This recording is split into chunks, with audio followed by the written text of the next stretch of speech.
Si tout est facile, en fait, jamais tu te poses la question qui je suis vraiment, tu vois. Mais par contre, au moment où tu reviens à rien, là, tu peux te construire. C'est là où tu t'isoles. Je pense que là où tu t'isoles, c'est si tu quittes pas les tiens. C'est ta prison dorée, tu vois, ta prison de confort. Si je dors par terre dans Central Park, au moment où il y a des gens qui arrivent, je me fais taper. J'avais besoin de savoir que ça allait pas me tuer, tu vois. Parce que si ça me tue pas, c'est bon, j'en ai plus peur, on met de côté. Allez, on peut continuer la vie. Comment tu réagis par rapport à l'échec? Avec les meufs, je fais pas le premier pas, genre jamais. J'ai trop peur de cet échec-là. Je sais pas, ça m'a toujours le rejet d'une meuf, ça m'a toujours impressionné de fou. En parlant d'amour, quand t'aimes bien, tu aimes bien. Parce que quand je suis célibataire, j'ai vraiment pas envie d'être en couple.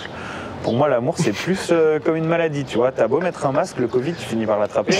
Et c'est pour ça qu'on dit tomber amoureux, tomber malade, tu vois. Est-ce qu'il est mauvais perdant? Il est pas mauvais perdant, mais par contre, il est pas mauvais. Et d'ailleurs, son fils est pareil, genre. Son fils est pareil, Les problèmes. Il y a ce discours qui revient souvent quand on parle d'amour. Le rôle du mec dans le couple, c'est le mec provider. Tu le vois comment, toi? 50-50. Le 50-50. À ce qu'on va se mettre. Qu'est-ce qu'on va se mettre? Un 50-50 ou un 100% là? L'amour, pour moi, c'est juste de vouloir que l'autre soit le plus heureux possible, en faisant abstraction de soi. La possessivité, c'est à moi. Ça veut dire que tu penses à toi, tu penses pas à l'autre. Donc, si ma meuf a envie d'aller sortir en boîte, si elle a envie d'aller faire un voyage avec ses copines sans moi, vas-y. Et ta limite? Bah, normalement, j'essaye de ne pas en avoir. Je vais rendre le truc extrême comme ça, on perd pas de temps.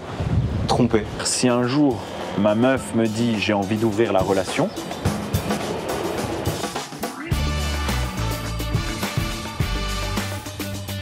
en fait, moi quand je te vois, je vois un ovni un peu de la télé-réalité. Pourquoi je te dis ça? Parce que je sais pas pourquoi. À un moment donné, on se demande qu'est-ce que tu fais là-bas. Alors c'est vraiment pas pour dénigrer les autres, mais je sais pas. T'as fait des études supérieures. Quand tu t'exprimes, il y a un certain langage, il y a un certain lexique qu'on retrouve pas forcément chez tout le monde, on va dire. On va rester ça comme ça. Donc on se disait, ok, mais qu'est-ce qu'il fait? Qu'est-ce qu'il fait là-bas, tu vois? Et en fait, qu'est-ce qui t'a amené là-bas? Ouais, j'ai commencé à l'arrache New York. Je suis parti en mentant à mes parents, en leur disant que j'étais payé et tout. Vraiment, je suis parti en stage. Hein, j'étais en césure d'école de commerce. Ouais. Et en fait, je me suis dit, ok, je pars pas de New York tant que j'ai pas réussi à décrypter ce game, tu vois. Tant que j'ai pas réussi à tirer mon épingle du jeu, tant que j'ai pas réussi à faire quelque chose de bien en partant de rien. Et en fait, le mannequinat est une des activités qui ont émergé au fur et à mesure des opportunités pendant toute la durée du séjour que j'ai eu à New York. Parce que j'ai entendu dire que c'était galère à New York. Là, ouais, c'était galère, mais c'était une galère choisie. Alors quand c'est une galère choisie, tu sais, c'est pas pareil qu'une galère. Comment tu choisis ta galère? J'ai pas compris. Tu choisis ta galère quand tu as une famille et que tu lui demandes rien. Et que tu décides de repartir à zéro et de vivre avec que dalle. Alors que si tu claquais des doigts, tu vois, moi, ma famille, ils m'auraient aidé. Hein. Alhamdoulilah. Tu vois, voilà, ils m'auraient aidé, ils m'auraient tout donné. J'étais sans problème si jamais je leur avais demandé. C'était une galère choisie. D'accord. Et une galère choisie, c'est facile. Parce que tu sais que tu claques des doigts, tu sors. Tu sais, c'est comme dans la survie. Le point déterminant, c'est l'espoir. Yes. Si tu n'as plus l'espoir, c'est pas pareil de survivre, tu vois. C'est pas savoir pêcher, savoir chasser, savoir trouver de l'eau, etc. Ça va bien un temps. Si jamais personne va venir te secourir, bah oui. Ouais. C'est là-dedans que ça se joue. Voilà, exactement. Moi, j'avais pas de problème d'espoir, tu vois. Je me compare pas du tout à quelqu'un de homeless, tu vois, ou quoi que ce soit. Mais du coup, je démarre mon parcours, je fais plein de choses. J'avais vu Yes Man avant, vous avez déjà vu le film Yes Man? C'était ça qui m'avait inspiré. Je me suis dit, si je vais essayer de dire oui à tout puisque j'ai rien. On va voir, tu vois. Et du coup, j'ai fait vraiment plein de choses. J'ai connu des gens, plein d'expériences, plein de sagesse, plein de succès, etc. Ça m'a beaucoup inspiré tout au long de mon parcours, etc. Et en fait, au bout de 8 ans, j'arrive à un point où tu vois, ça y est, j'ai gagné le jeu un peu, tu vois. Je gagne bien ma vie grâce au mannequinat, grâce à d'autres activités que j'avais là-bas, complètement illégales. Non, je rigole. Mais pas si faux, parce que j'avais entendu dire qu'il y avait du black, parce que t'avais galéré pour le visa. Ouais, il y a eu beaucoup de black au début et j'ai mis pas mal d'années à avoir un bon visa. Parce qu'un visa de stagiaire, j'ai eu. Mais derrière, avoir un vrai visa qui te permet de travailler, qui te permet de faire plein de choses différentes, c'est compliqué. Donc ouais, il y a eu du black. Et puis ouais, de la débrouille, quoi. Tu vois, il y a de la débrouille. sais, Moi, j'avais 5 canapés dans ma chambre pendant une longue période avec des backpackers qui dormaient dans ma chambre sur les canapés. Ah ouais. Ouais. Et donc tout ça, c'était du cash. Tu sais, quand tu me parles de galère choisie, je sais pas pour toi, mais par exemple, moi, dans ma famille, en fait, on manquait de rien. Et comme tu as dit, on peut claquer du doigt, ils peuvent nous aider. Mais quelque part en l'intérieur de moi, je me disais, faut pas qu'on je rajoute. Et je suis curieux de connaître ta raison. Pourquoi tu voulais pas forcément de l'aide? Bah, parce que moi, j'ai l'impression de ne pas me connaître si j'ai toujours été aidé. Tu vois, genre moi j'ai une jeunesse magnifique, j'ai voyagé, j'ai eu la chance d'aller dans plein de pays, j'ai vécu à Tahiti, etc. Mais tout a toujours été facile, tu vois. Et moi j'avais l'impression, ok, si tout est facile, en fait, jamais tu te poses la question qui je suis vraiment, tu vois. Mais par contre, au moment où tu reviens à rien, là, tu peux te construire, tu vois. Et moi, j'avais l'impression de ne pas être construit. J'avais l'impression d'avoir vraiment été accompagné, materné, tu vois. Et du coup, je ne savais pas trop ce que je voulais faire de ma vie et tout, tu vois. Mais galère choisie, tu vois, c'est pas... Je te donne un exemple, un jeu vidéo. Moi, je l'ai toujours vu comme un jeu vidéo. Dans un jeu vidéo, tu vois, tu vas dans un monde où tu peux te faire buter, où genre il y a des bombes qui explosent, il y a des voyous, il y a des bandits, il y a de la guerre, il y a machin. J'aime bien et tu sais, genre, ça c'est des choses que personne n'aime normalement. Bah oui. Et pourtant, nous on a des jeux vidéo où on va se mettre dans cette galère-là. Bah moi j'ai fait pareil, tu vois, je suis allé me mettre dans cette galère-là et pour le challenge et pour savoir qui j'étais. Et en fait, au bout de 8 ans, ça y est, je suis plus dans la galère choisie. J'ai un bel appart, je gagne bien ma vie, j'habite avec mon meilleur ami. Genre, je bosse 3 jours par semaine pour vraiment bien gagner. Je me refuse rien. Je peux bouffer dans les bons restos, je peux sortir dans les bons clubs. Je suis max, je connais tout le monde à New York. Et en fait, moi, dans ces moments-là, je me fais trop chier. Wow. Genre, je me fais trop chier. Bah ouais, c'est comme si t'arrêtais de jouer. Tu sais, t'arrêtes de jouer au jeu, quoi. Alors du coup, tu fais quoi quand t'arrives à la fin du jeu? Tu recommences un autre jeu. Et du coup, je me suis dit, je te jure, c'était genre... Je pense à ça, je me dis, à un moment, je vais avoir une opportunité de refaire un truc que je connais pas et de rentrer dans un monde que je connais pas. Je sens que ça va arriver et il va falloir... Je me mets déjà dans le mindset yes man de quand j'ai commencé. Il va falloir que je la saisisse. Je te jure, c'est 15 jours après. Au moment où j'ai pensé ça, c'est 15 jours après. 15 jours après, je suis à Los Angeles, mon téléphone il sonne. Et il y a un gars qui me dit ouais écoute, on a vu ton Instagram, on aime bien ta perso, machin et tout. On pense à toi pour Secret Story, est-ce que tu connais le concept et tout machin. Moi j'avais un peu regardé quand j'étais beaucoup plus jeune, les premiers, parce que après je suis parti aux États-Unis donc on voyait plus ça. Jeux de manipulation et tout machin.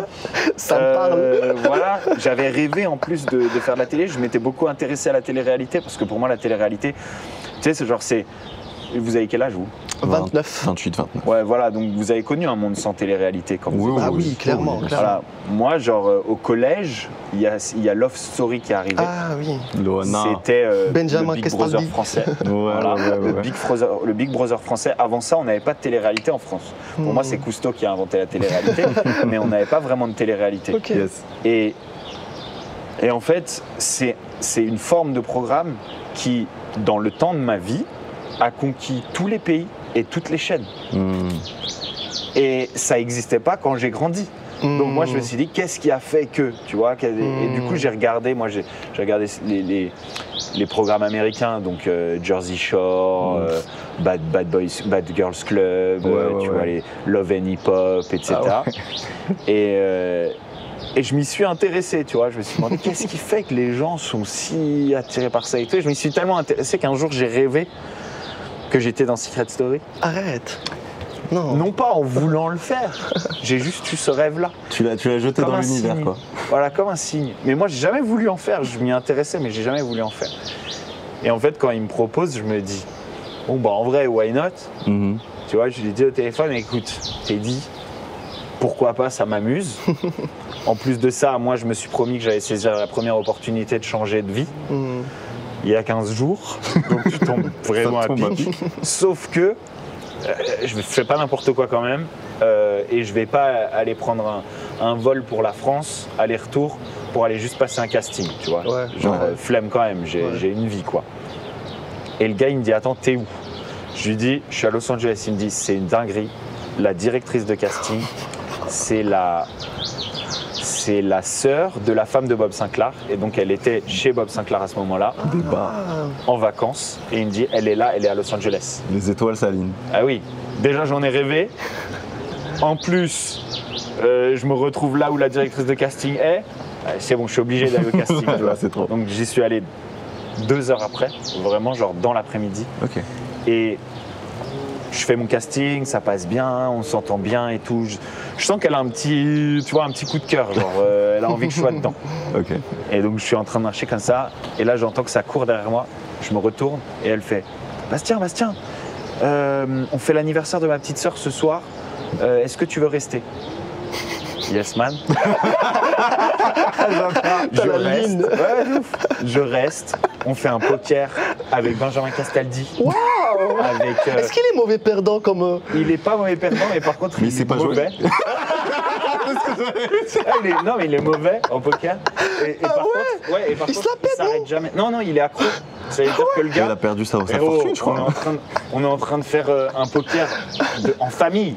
Bah oui. Et le gars, il a recave, mais genre 20 fois. Là, il perdait, il recave, il perd, il recave. Ouais. Et d'ailleurs, son fils est pareil, genre. Son fils est pareil, Les je le connais problèmes. bien, ouais, complètement accro au jeu, genre, c'est fou. Et puis bon, la soirée se passe trop bien.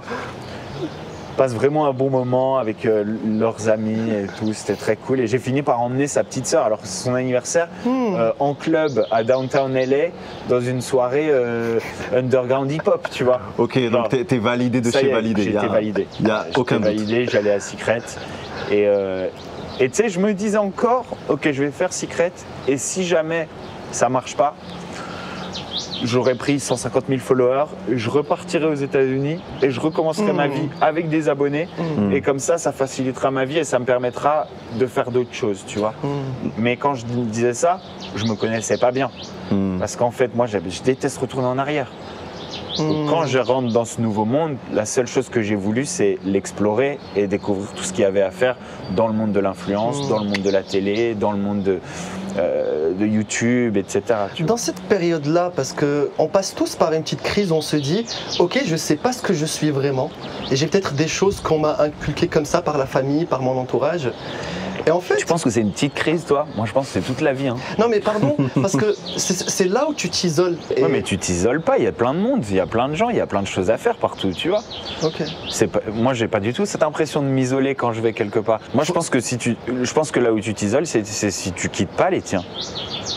C'est ta prison dorée, tu vois, ta prison de confort. Ta zone de confort. Ouais, voilà. Moi, j'appelle ça un peu une prison. Pourquoi?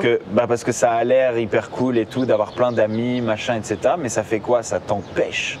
Ça t'empêche de rencontrer des nouvelles personnes, ça t'empêche de découvrir des nouvelles choses, ça t'empêche de te mettre en difficulté et d'essayer des nouveaux trucs, tu vois. Parce que tout est rendu un petit peu facile par ce qu'on appelle l'entourage, quoi. Ok. Tu vois, si tu passes pas ta vie au même endroit avec les mêmes gens et tout, tu peux toujours te faire de nouveaux amis. Moi, mon meilleur ami aujourd'hui, avec qui on parle tous les jours, tu vois, alors qu'on se voit rarement, mon meilleur ami aujourd'hui, il habite à New York, c'est un mec que j'ai rencontré à New York, tu vois. Et il a grandi là-bas, il est américain et c'est depuis le premier jour où on s'est rencontrés, c'est mon meilleur ami. Genre vraiment, il est devenu mon meilleur ami, un coup de cœur, tu vois, un coup de foudre. Et si j'y étais pas allé, j'aurais eu un meilleur ami en moins, tu vois. On a vu que t'avais un rapport au risque qui était plutôt ok. On va de l'avant, le risque me fait pas peur, plutôt je le chase. Tu penses que cet état d'esprit, tu l'as ramené d'où? Parce que je crois savoir que ton enfance, elle était, comme tu as dit, assez exotique, t'as changé pas mal de pays. Mais hyper chill. Ouais. Tu vois, genre vraiment, mes parents ils sont toujours ensemble, notre foyer familial, notre famille nucléaire, mon petit frère, ma petite soeur, mes parents, on est comme ça. On passe nos vacances ensemble. Moi, j'ai passé le confinement avec mes parents. Genre vraiment hyper soudés. On parle toute la journée tous ensemble, etc. Trop bien. Vraiment. Et on n'a jamais manqué de rien. Mes parents, ils sont pas riches. Ma mère était prof, mon père était kiné. Ils ont du taf, mais voilà, on n'est jamais été dans des hôtels comme ça, par exemple. Tu vois, j'ai jamais été. Pareil. Voilà. J'allais dans des campings en tente. Voilà. Est-ce que c'est pas mieux? Bah, je sais pas si c'est mieux, mais en tout cas, moi j'étais très heureux, ça m'allait. Tu vois. Et puis j'ai été en Nouvelle-Zélande, aux États-Unis, à Tahiti. Trop bien. Je peux pas me plaindre, tu vois. Trop bien. Mais pour moi, ce côté risque, il vient un peu de... À l'époque, j'en avais peur parce que je me disais que j'y avais pas été habitué. Tu vois, genre, si tout a été facile, on a peur de tomber, on a peur de sortir de cette facilité, tu vois. Et moi, en fait, cette peur-là, c'était ça mon inconfort. Et j'avais besoin de la détruire. Ça veut dire, imagine, tu as le vertige.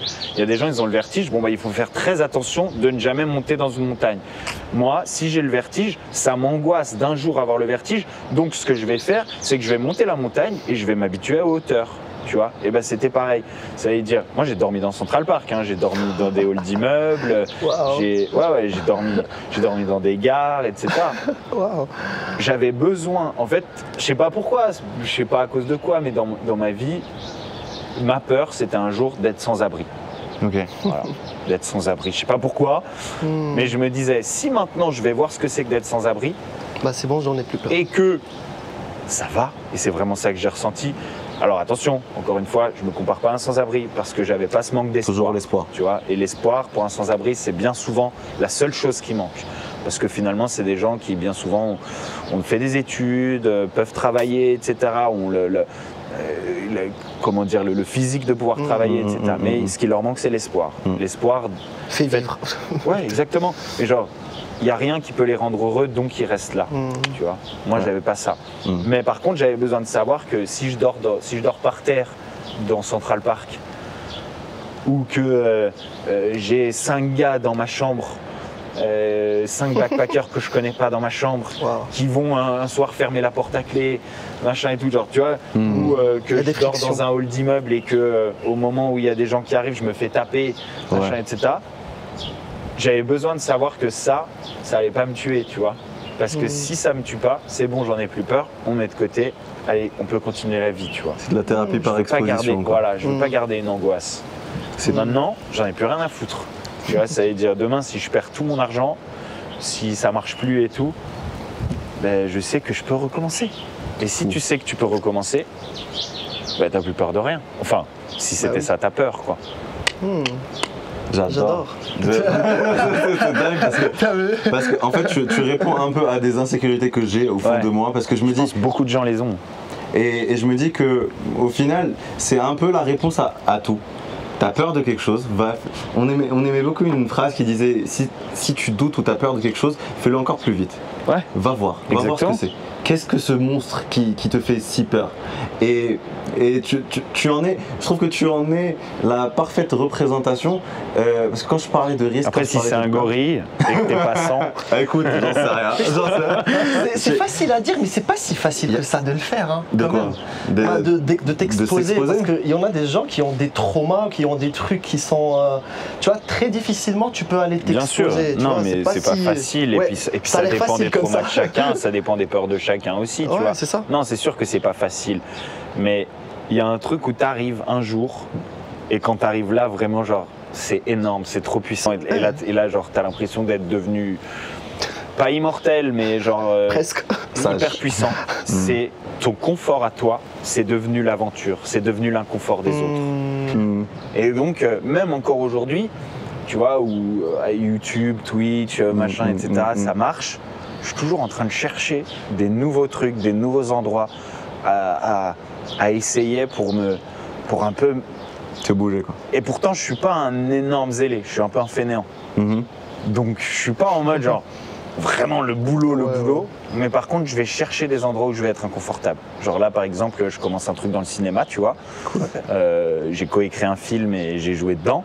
C'est un truc que j'ai jamais fait. Je sais pas faire. Et je travaille avec un gars qui est formidable, qui est genre, ouah, je pense que c'est un génie. J'ai jamais vu un gars aussi intelligent.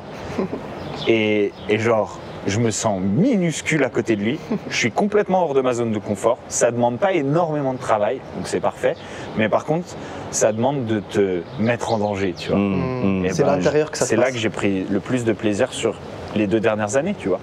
Parce que les autres trucs, maintenant, c'est un peu... C'est de l'acquis. C'est rodé. Ouais, c'est de l'acquis, c'est rodé, tu vois. J'ai l'impression que je sais comment faire parler de moi, je sais comment faire regarder mes vidéos, je sais... Et t'as pas peur du truc de la roue d'hamster? Le fait de toujours chase le prochain truc? Non, j'ai pas peur de ça parce que pour moi c'est pas, je cours pas après de l'argent et La des gloire, biens ouais. matériels, etc.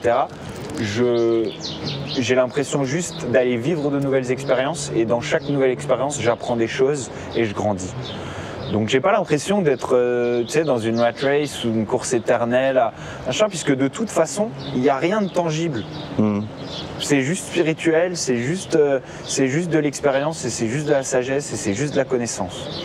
Comment tu réagis par rapport à l'échec? Parce que j'imagine, quand tu t'exposes beaucoup à des hommes que tu n'es pas à l'aise avec, forcément tu rates. l'échec est... oui. Voilà, tu rates. Ah oui, de ouf. Et quand tu rates, tu te dis... Enfin, Il n'y a comment qu'avec ça les continue? meufs que j'arrive pas À rater? Ouais, exactement. Pardon? Genre, donc du coup, je fais pas le premier pas, genre jamais. Ouais, j'ai intéressant. trop peur de cet échec-là. Sérieux? Ouais. Bah tu dois t'exposer aux meufs. Tu m'étonnes, mec, tu m'étonnes. Alors, je crois qu'il l'est assez. Non, mais Peu de choses à la limite, tu vois. Connaissant le bougre. il est plutôt... Non mais, genre, je sais pas, ça m'a toujours le rejet d'une meuf, ça m'a toujours Ça m'étonne de toi. impressionné de fou. Et du coup, j'ai pas tendance de fou à aller, tu vois, genre faire le Est-ce que premier c'est pas pas, l'habitude? draguer, etc. C'est pas l'habitude que les meufs ils viennent te... Non, c'est pas Ouais. l'habitude, j'étais déjà comme ça avant, je le suis Ok. resté. Ouais. Ok. Ouais. Mais sinon, après, pour le reste, l'échec, bon bah. Tu sais, à force d'essayer des nouvelles choses, ouais, des fois tu rates, quoi. Hein, et puis c'est comme ça qu'on apprend. Hein. La vérité, il m'étonne beaucoup. On va parler du coup d'amour, de meuf, c'est quelque chose qui est monnaie courante chez nous. Puis qui intéresse tout le C'est monde. notre ligne On, directrice. on veut le vivre tous. Voilà, c'est bon, on kiffe ça. Ça m'étonne de toi ce que tu viens de me dire. Parce que pour moi, Bastos, je vais te dire, de là, il a fait. En parlant de risques, il a fait 10, 11, 12 téléréalités. C'est 12, dingue. ouais, 12 ou 13. Ouais. T'as roulé ta bosse, Wow. t'as fait ce qu'il fallait faire. C'est plus très risqué à la fin. Hein. C'est plus un échec. C'était toi le risque. Le risque qui devient un risque. Exactement. Parce que il y a eu toujours Et c'est un une risque polémique. qu'ils sont plus enclins à prendre. C'est bon, t'en as plus besoin. De toute façon, est-ce que t'en as déjà eu besoin, la vérité? De télé? Ouais. Non. Mais est-ce que j'ai déjà eu vraiment besoin de tout ce que j'ai fait depuis le début? Non. Tu vois, genre, j'avais fait des études, j'avais un double master, marketing du luxe et des cosmétiques et finance. Ouais. J'avais un super stage pour commencer. J'avais, tu sais, t'es dans un couloir où en fait, en travaillant un minimum, La tout ligne était devrait là. bien se passer, tu vois. Et j'ai jamais eu besoin de faire des virages. Mais tu vois, genre, Tu les as fait. je les ai faits. Et du coup, en parlant d'amour, chaque aventure avait son lot de problèmes, son lot de sentiments, son lot de trucs. Toi, quand t'aimes bien, tu aimes bien. Toi, l'amour, t'es un amoureux de l'amour, toi. Je suis pas un amoureux de l'amour parce que quand je suis célibataire, j'ai vraiment pas envie d'être en couple.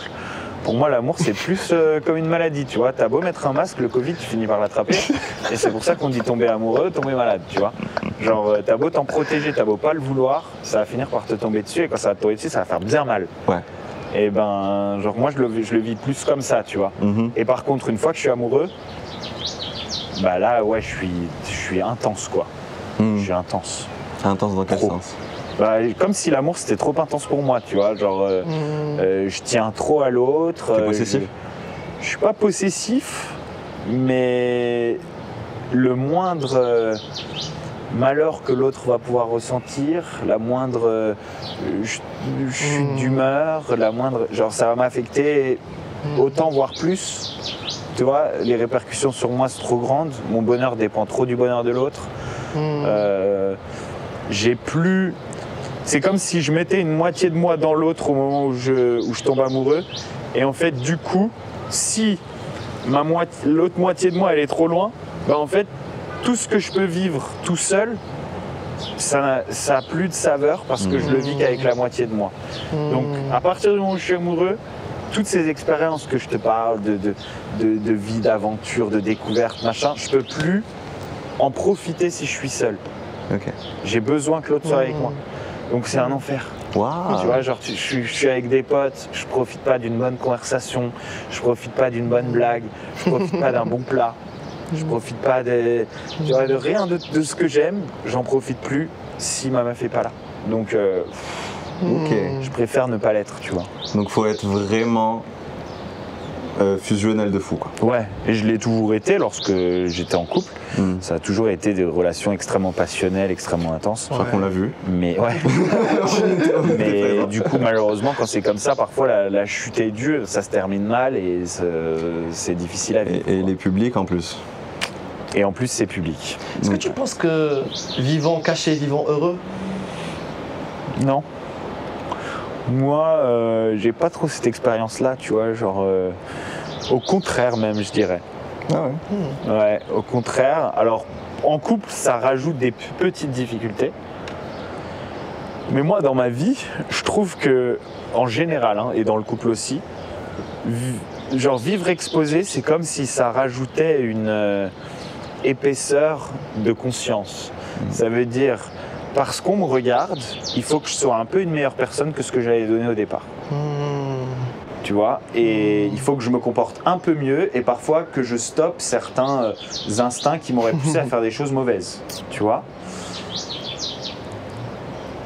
Moi, pendant longtemps, ça m'a empêché d'être fainéant. Je peux avoir tendance à être fainéant, tu vois, pas utiliser mon temps de la meilleure manière, pas... Je connais tellement. Tu vois. On connaît. Et ça va un peu à l'encontre de mon goût pour l'aventure, tu vois. Parce que aller à l'aventure, j'ai pas de problème, mais par contre, me motiver à bouger, tu vois, pour aller à l'aventure, parfois, j'ai la flemme. Et ben, le fait qu'on me regarde, que je me montre, je suis en représentation, donc je peux pas me permettre d'être fainéant. Je peux pas me permettre de ne pas constamment faire des nouvelles choses, tu vois ce que je veux dire. Et du coup, et en plus, par rapport à la conscience, par rapport au bien et au mal, par rapport aux choses que tu vas faire, je pense que ça rajoute une pression de faire les choses bien, de faire du bien, d'être un peu plus... finalement, d'avoir tes valeurs et de les représenter, quoi. En parlant de valeurs, on a un truc qui revient souvent dans notre podcast parce qu'on a, il y a cette vision traditionnelle du couple. Parce que le Maroc est entre ces deux eaux. Le côté progressiste, moderne, tout ça, comme tu le vois, et le côté traditionnel dans les mœurs, dans un peu partout. Et il y a ce discours qui revient souvent quand on parle d'amour, c'est le mec provider, le rôle du mec dans le couple. Tu le vois comment toi? 50-50, le 50-50, le fameux 50-50. Est-ce qu'on va se mettre? Qu'est-ce qu'on va se mettre? Un 50-50 ou un 100% là?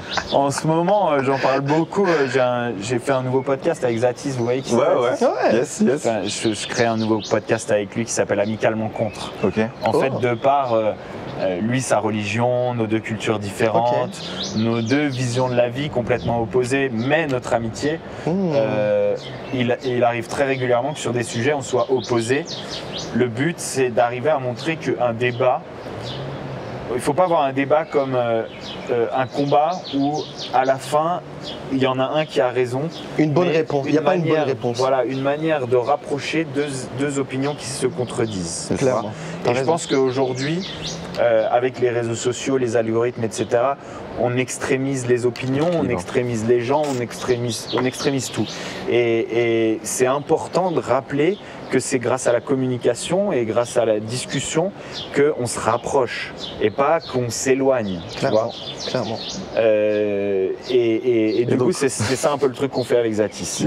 Et donc, on parle, par exemple, du 50-50 et de notre vision du couple. Et Zatis, lui, extrêmement religieux, extrêmement conservateur, il ne peut pas avoir la même opinion très libérée du couple que moi, quoi.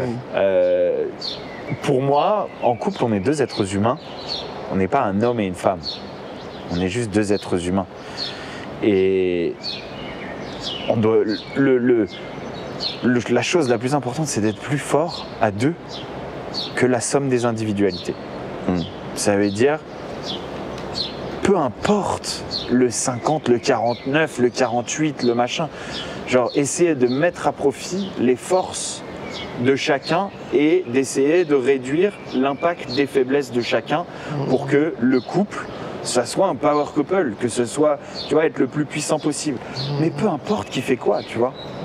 Peu importe qui fait quoi. Et ce côté règle, si tu fais des règles, tu vas à l'encontre de s'adapter aux forces et aux faiblesses de chacun.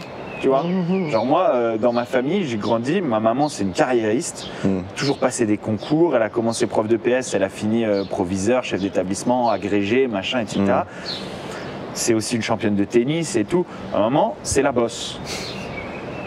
Et mon papa, c'est quelqu'un qui, pour moi, est extrêmement admirable parce que il a su faire fi de notre culture à tous des humains, de l'homme doit provide, l'homme doit être le ciment, le machin, protecteur. Etc. Voilà, le protecteur, le carriériste, tout ce que vous voulez, et devenir un soutien pour elle. C'est-à-dire que mon papa, lui, il est kiné, donc il l'a soutenu dans sa carrière de tennisman. Il l'a soutenue en bougeant et en la suivant dans son parcours. Il l'a soutenue pendant ses concours, en s'adaptant, en faisant la bouffe, en s'occupant des enfants pendant qu'elle faisait ses concours, etc. En plus de son travail. Et pour moi, c'est un modèle dans le sens où la vie, c'est de l'adaptation. C'est pas des règles avec des lois. Parce que si tu prends des règles et des lois, malheureusement, tu vas louper des trucs. Tu vois, si tu dis à un couple où la femme aurait dû être la boss, que c'est l'homme qui doit être le boss, alors que l'homme aurait été meilleur comme soutien, etc., bah, du coup, tu perds quelque chose. Tu vois, le couple ne va pas réaliser son potentiel. Pour moi, il faut absolument réaliser le potentiel des êtres humains. Genre, les gens, ils ont en eux quelque chose, une petite lumière, et la plupart, ils la gardent éteinte, enfouie. Et je pense que chaque être humain doit absolument réussir à trouver une manière de réaliser son potentiel. Et le couple, c'est la personne avec qui tu vas partager ta vie. Donc cette autre personne, elle doit t'aider, si la lumière n'est pas déjà allumée, à l'allumer. Peu importe la manière, peu importe la direction. Le plein potentiel. Voilà. Donc, fuck le 50-50, mais fuck aussi le fait de dire l'homme ne doit pas provide. Parce que si c'est comme ça, tant que c'est pas la règle et que ça a été fait par adaptation et que c'est les meilleures conditions pour le couple et pour la communauté et pour la famille, bah tant mieux. Totalement.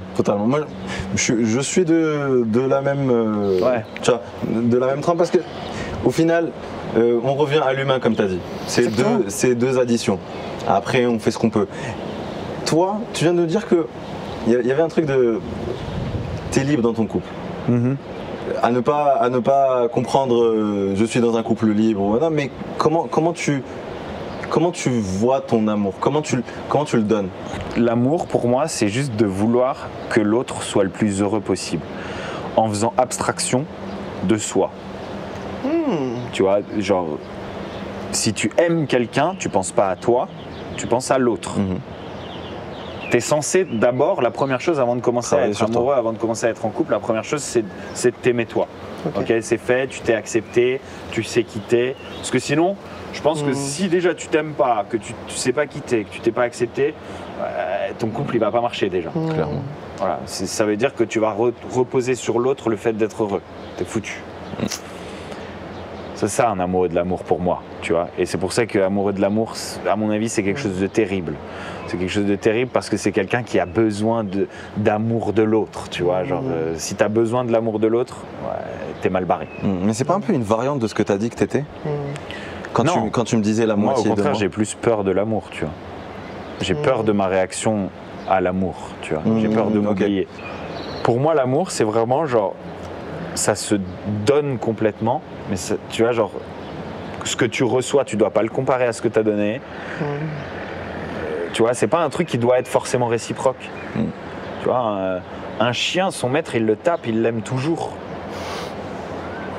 Genre le chien, il donne un vrai amour à son maître, tu vois. Genre, bon, après, attention, ne faisons pas des amalgames. Mais, non, mais tu vois ce que je veux dire. Genre, chacun aime comme il aime et c'est impossible la réciprocité de l'amour. Tu vois, genre, il n'y a jamais deux personnes qui vont aimer pareil. Tu vas jamais être aimé comme tu aimes, ça n'existe pas. Parce que la manière dont tu vas aimer va dépendre de ta personnalité et l'autre personne ne sera jamais la même que toi. Donc ça n'existe pas de recevoir exactement ce que tu as donné. Et si tu es en train de te demander si tu as reçu la même chose que ce que tu as donné, t'es foutu. C'est ce qui crée des problèmes. Voilà, j'ai fait ça et lui il va pas faire ça, genre des sortes de choses. De rentrer dans la comparaison. Tu vois. Donc qu'est-ce que tu attends toi dans l'amour quand il veut toi, pas. En fait, tu n'attends rien, c'est ça la réponse. J'essaye d'attendre rien. Maintenant, parce que ça, les gars, ce serait le stade de sagesse ultime. Compliqué là. Eh oui, impossible. C'est dur, mais c'est vers là que tu dois essayer de tendre en fait si tu travailles sur toi. J'essaie d'attendre rien et de juste donner. Voilà, c'est ce que j'essaye de faire. La possessivité, là du coup, possessivité, ça veut dire c'est à moi. Ça veut dire que tu penses à toi, tu penses pas à l'autre. Donc, si ma meuf a envie d'aller sortir en boîte, si elle a envie d'aller faire un voyage avec ses copines sans moi, si elle a envie de machin, vas-y. Et si tu as besoin, si je peux t'aider à le faire, je t'aide à le faire. Tu vois. Maintenant, moi, je sais que je serai moins heureux parce qu'elle sera plus là. Mais je ne dois pas le lui faire savoir parce que sinon, ça la restreint dans sa prise de plaisir et dans son bonheur. Ok, mais jusqu'à... Et ta limite bah, normalement, j'essaye de ne pas en avoir, tu vois. J'essaye qu'il n'y ait pas de limite dans ça. Parce que sinon, je me dis, c'est pas du vrai amour. Bon, je vais rendre le truc extrême comme ça, on perd pas de temps. Tromper. Bah voilà, moi c'est le truc où, depuis toujours, je m'exerce à me dire, si un jour ma meuf me dit j'ai envie d'ouvrir la relation, bah, j'imagine que c'est ça qui va la rendre heureuse. Et si elle me dit pas j'ai envie de te quitter, bah, ça veut dire qu'elle veut continuer à m'aimer, mais qu'elle a envie de vivre d'autres choses sur le plan sexuel. Donc, je me suis toujours préparé, ça m'est jamais arrivé, je me suis toujours préparé à dire oui. Ok. Je me suis toujours préparé à dire oui, parce que tu es obligé de dire oui. Si tu l'aimes, parce que c'est ton amour. C'est même pas genre, ouais voilà, tu es obligé de dire oui si tu l'aimes. T'as pas le choix. T'as pas le choix. Ouais. Et si tu pars, ça veut dire que c'est faux, tu l'aimes pas. Parce que ça veut dire que tu es juste possessif. Parce que tu as pensé à toi et tu t'es dit moi je peux pas et je dégage. Voilà, c'est à toi que tu as pensé si tu pars. Mais si j'ai un amour possessif. Si tu pars ou que tu dis non, c'est à toi que tu as pensé. Mais un amour possessif, c'est pas un amour, c'est contradictoire. Parce que possessif, ça veut dire que tu penses à toi. Tu penses à ce qui t'appartient, tu penses à l'amour que tu reçois, tu penses à l'autre comme quelque chose à toi et délimité comme à toi et que personne d'autre peut avoir. Donc tu penses pas à l'autre, tu penses à toi. Tu vois, pour moi, l'amour ne peut être que ouvert. Et ne peut être que libre si c'est un vrai amour. Parce que si c'est ça dont tu as besoin, moi, je ne serai heureux que si tu es heureux. Donc vas-y. C'est... Ok, tu m'ouvres une parenthèse là, c'est une perspective que j'avais pas forcément parce que personnellement je suis possessif. Mais je pense que tout le monde l'est, tu vois, même moi. Comme je te dis tout à l'heure, il me manque ma moitié, donc j'ai envie que l'autre soit là. Ouais. Finalement, c'est un peu de la possessivité. Juste. Le travail de tout être humain, c'est d'essayer de complètement s'en affranchir. Trouver l'idéal de l'amour. Il faut essayer de tendre. C'est ça qu'on fait en fait pour essayer d'être les meilleurs possibles. On est tous des pécheurs, tu vois, peu importe notre religion. On est tous imparfaits. On a tous des péchés mignons, des vices. On a tous des vices. Moi, je pense que tous les vices sont en tout être humain. Tous. Sauf que il y en a qui ouvrent des portes et puis il y en a qui décident de ne pas les ouvrir, tu vois. Mais quand tu ouvres la porte, tu sais jamais à quelle addiction ça peut mener dans ce vice-là. On a tous les vices, tout être humain.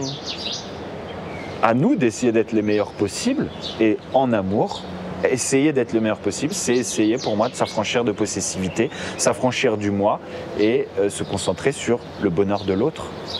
Dingue. Ouais, je pense. Ouais, non, franchement, oui, tu m'ouvres une porte là. faut que j'aille explorer un peu. Parce que... Arrête d'être possessif comme ça. C'est bon, laisse-la voyager. Elle est où ta meuf? Je vais te dire tout de suite.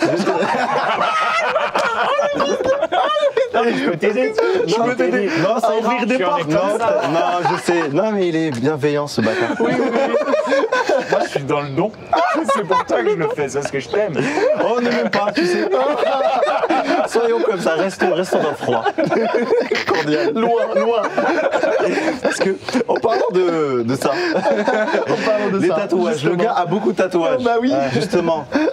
Et Vous en avez Ils pas, sont vous trop stylés. non, et justement, c'est un truc, ça a été le dilemme. En plus, vous êtes des architectes, vous êtes dans le dessin. Mais oui, c'est totalement logique ce que tu viens de Ouais. dire. Pas vraiment, mais oui. Ah, si.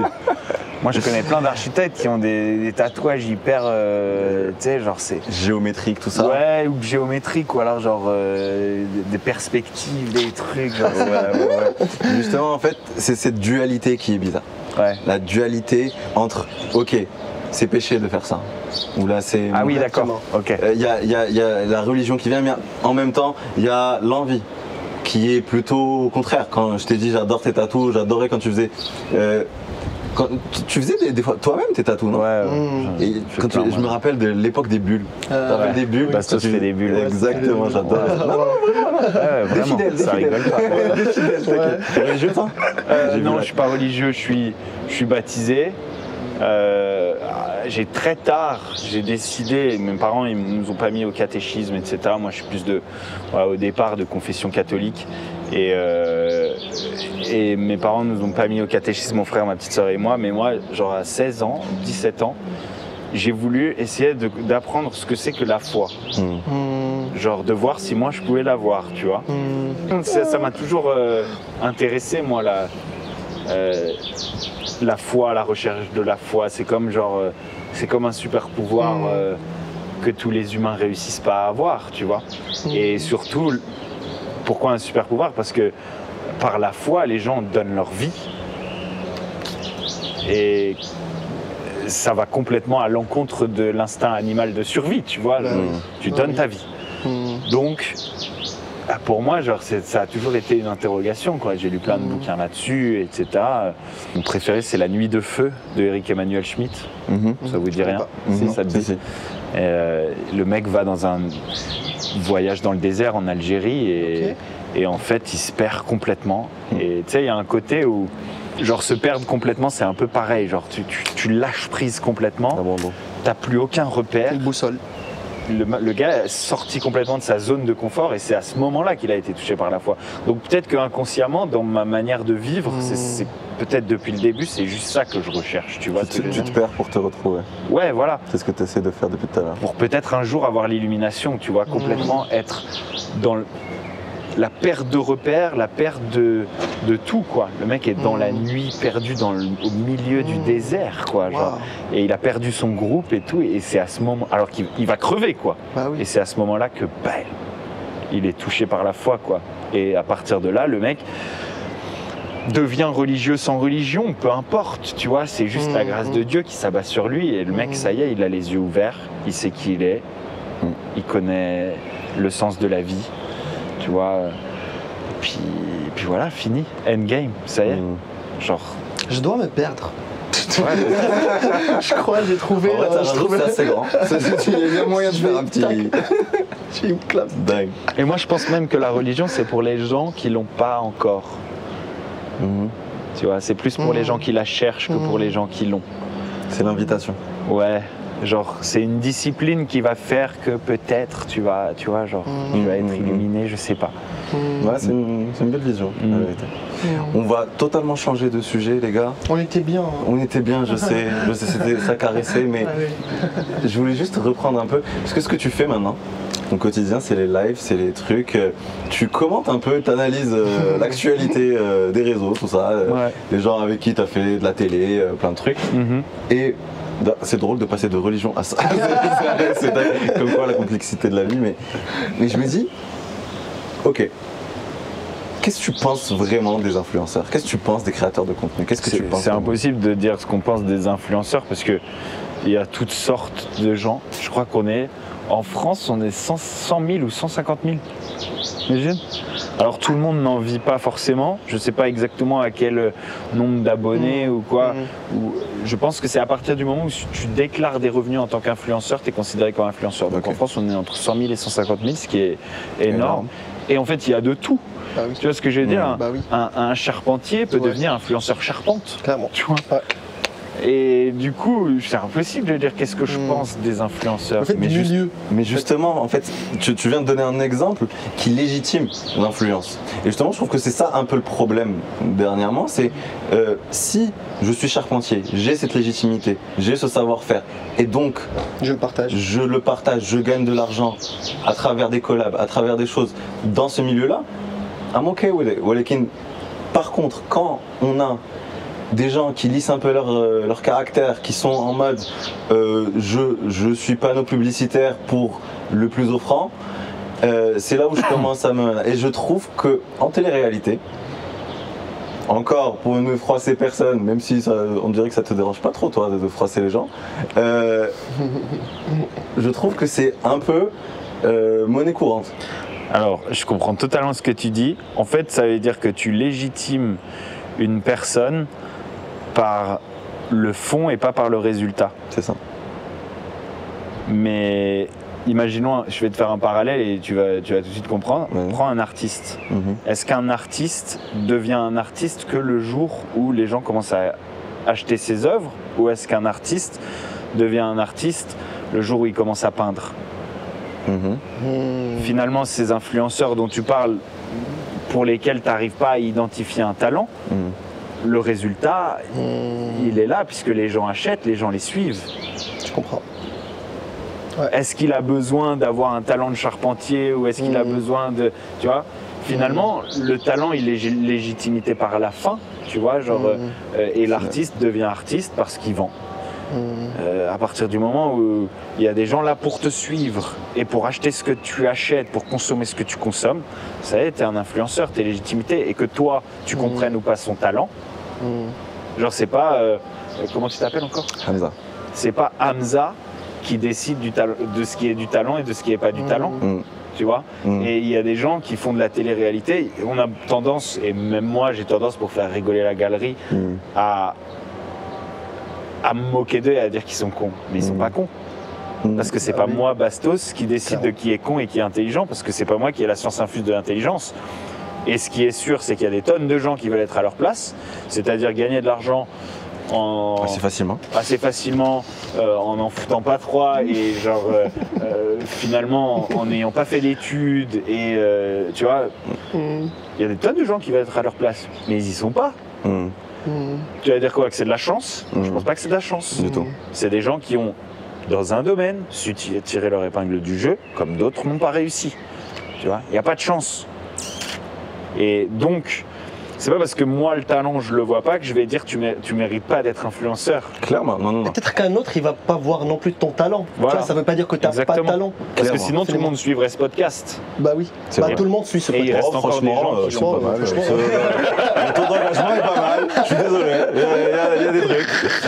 Mais c'est vrai ce que tu dis, mais je pense que je parlais de méritocratie, je pense. Et encore, je ne suis pas le juge du mérite. Je ne suis pas le juge du mérite. Je vais pas te dire tu mérites ça ou tu mérites de faire ça. Et comme tu as dit, au final, vu que c'est de l'achat et de la vente, les gens te suivent, tu vends, donc ça marche, donc on continue. Je suis d'accord. Est-ce que j'ai un idéal où les gens qui méritent de faire des collabs, j'en sais rien, avec... est-ce que je trouve que ça cohérent qu'un charpentier fasse des collabs avec Brico Experienza. Oui, bah écoute, regarde les cabanes. Si, ça écoute, il y a une légitimité en fait. En fait, il y a une légitimité partout. Mais oui, partout. Il y a une C'est vrai, légitimité au final. partout. Et on n'a pas le droit de juger. Clairement. Et après, quand tu dis méritocratie, alors, donc du coup on écarte le talent parce que le talent on va décider que c'est quelque chose d'inné, ok, parce que Donc c'est je veux injuste. dire sinon on est tous artistes, on a tous griffonné un papier, tu vois, à un moment on est tous peintres. Voilà, non. Donc il y a le talent, après il y a le travail. Le travail, ça vraiment, genre, il n'y a pas plus important que cette valeur-là pour tout le monde. Vous en savez quelque chose, faut bosser. Il n'y a pas de secret. Voilà, faut bosser. Faut se donner, faut donner du temps. Et si tu essayes de pas bosser, au bout d'un moment, ça va mal aller. Ok? Donc le mérite, il y a le travail. Et après, la morale. Parce que c'est plus facile d'être malhonnête que d'être honnête. Clairement. Enfin, ça dépend. Après, si t'es religieux et que tu vois, machin, tu vas avoir l'impression que c'est inconfortable d'être malhonnête. Mais en étant malhonnête, tu vas gagner plus d'argent plus facilement qu'en étant honnête. Tu vois, si par exemple, tu acceptes toutes les collabs alors que tu n'y crois pas et que ce serait un produit que tu n'utilises pas, tu vois, genre si tu viens à Experienza et qu'en fait t'as pas du tout envie d'aller danser dans le festival et que tu détestes les festivals, non je déconne. Moi j'adore les festivals. Là t'es malhonnête. T'es malhonnête parce que t'essaies de vendre un produit que t'approuves pas. T'essaies de vendre un produit que tu aimes pas, que tu penses pas être bon, etc. Ça c'est malhonnête. Et ça fait partie de ta morale. Pour moi, le mérite, tu sors le talent, mais par contre tu laisses le travail et la morale. Et là je suis d'accord avec toi, il y a des influenceurs qui ne méritent pas d'être influenceurs. Pour le travail, bon, peu importe à eux de juger, mais pour la morale, pour l'honnêteté, il y en a qui ne méritent pas d'être influenceurs. Parce que des influenceurs qui vendent des choses auxquelles ils ne croient pas, des influenceurs qui prennent au plus offrant et qui ne prennent pas leur goût. Parce que pourquoi au départ une personne suit un influenceur ? C'est parce que son lifestyle a conquis, c'est parce que ce qu'il avait à dire, son opinion, c'est parce que sa manière de faire a conquis. Donc on s'est attaché à lui. C'est une trahison que de venir vendre quelque chose de différent. Yes. Et pour moi, cette trahison, ça... Là, je suis d'accord avec toi, il y a des gens qui ne méritent pas d'être influenceurs. C'est le cas malheureusement de beaucoup de gens de télé, d'être un peu malhonnêtes. Pourquoi ? Parce que c'est des gens qui n'ont pas reçu toujours une grande éducation. Et ces valeurs morales, elles viennent bien souvent de l'éducation. C'est un peu pour ça qu'on les a pris. Ça ne veut pas dire que c'est des cons, parce que l'intelligence, ça ne vient pas de l'éducation. Ils ont l'intelligence de la rue. C'est des gens qui savent tirer leur épingle du jeu de toute situation. C'est des meneurs dans leur groupe de potes. C'est des, tu vois, ils sont sortis du lot à un moment, sinon personne ne les aurait vus. Clairement, ils ont des qualités. Mais ils ne méritent pas d'être influenceurs parce qu'ils trahissent leur audience. Ils trahissent leur audience et ils sont malhonnêtes pour beaucoup. Il y en a ceux qui n'ont pas le choix. Des fois, quand tu commences à être quelqu'un dans les réseaux et tu es suivi un peu, bah, tu es obligé de montrer cette facette et être consistant comme ça, alors qu'au finalement, peut-être ta nature, elle n'est pas comme ça. Ouais, je sais pas. Je pense que ouais, ça sera malhonnête. Je pense que tu as toujours le choix. Et puis si ta nature elle est pas comme ça de montrer machin, tu peux éteindre ton téléphone et puis tu peux aller faire un autre travail, tu vois. Je pense que et ils croient que c'est pas grave parce qu'ils ont pas de morale. Mais je pense que c'est très grave et c'est très grave pour eux aussi. Parce que c'est même envers eux-mêmes qu'ils sont malhonnêtes. Et c'est dur mentalement ça.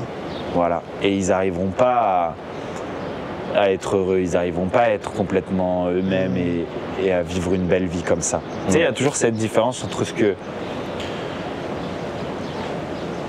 les gens croient qu'ils veulent et ce que les gens veulent vraiment. La plupart des gens ne se connaissent pas et ils sont influencés par la société, etc., dans leur choix et dans leur goût et dans leur tendance, etc. Il y a une gigantesque différence entre ce que les gens croient qu'ils veulent et ce que les gens veulent vraiment. Et il y a des gens qui passent leur vie à courir après des chimères qui ne les rendront pas heureux parce que ça ne leur correspond pas. Ça correspond peut-être à quelqu'un d'autre, mais pas à eux. Ça ne sera pas la réponse. Voilà. Et c'est pour ça que je pense qu'ils vont droit dans le mur. Donc, finalement, peu importe, ça ne sert à rien de faire la police parce qu'ils seront punis par l'univers. Et sois toi-même. C'est beau. Franchement, belle manière de finir, moi je pense. On a fait combien de minutes? 1 heure. Bah, c'est très bien. On n'a pas fait l'introduction au début, on peut faire la Bonjour les amis, c'est le podcast numéro 48 ou 49. Si t'aimes pas ma gueule, si t'aimes pas sa gueule, on est sur Spotify. Aujourd'hui, on a Bastos. Merci pour l'invitation. Elle est bien. Et on fait l'intro. Merci d'être resté là. Bastos, merci d'être là. Vraiment. Franchement, c'était incroyable. C'était un kiff de nous qui étions petits, jeunes et tu es là. Et tu es là devant nous. C'est vraiment cool. On t'apprécie, on apprécie ton honnêteté. Parce que justement, ce truc d'honnêteté, ce que je voulais dire au final. On est pour ou contre, mais l'honnêteté, cette valeur aussi, comme tu as dit, le travail, mais l'honnêteté, la valeur de l'honnêteté et ton authenticité.